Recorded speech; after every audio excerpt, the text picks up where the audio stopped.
My name is Evan Shate. I'm a licensed acupuncturist and physical therapist from New Jersey. I first started with Guruji, I would say in February, March of this year, 2011. And I noticed some subtle changes initially right off the bat. My first blessing from Guruji, I couldn't even walk. My wife had to drive us, driving back to the house. And it was very, very powerful.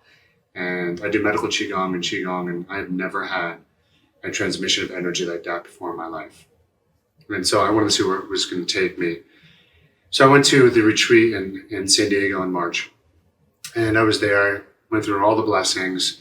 Didn't really feel a change necessarily within me. But my first day back in the office was a Tuesday, and the seminar ended on a Monday. And I stuck about maybe 4 or 5 needles in a patient.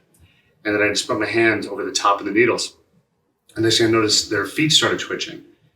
And my patient's like, "What'd you just do?" I'm like, "I have no idea." And so I actually started playing with the needles, and I touched it, and it would create an electrical impulse someplace distant in the body. So like if I worked on the mid-back, they would feel it into the feet. If I worked on the neck, they'd feel it in their arms. And it was a very interesting phenomenon that I only thought would happen if I was touching the needles. But I'm also a physical therapist, and what I noticed is that when I started working on my patients, I would touch them at different points very lightly, and they would still feel the same tingling, almost like electrical stimulation.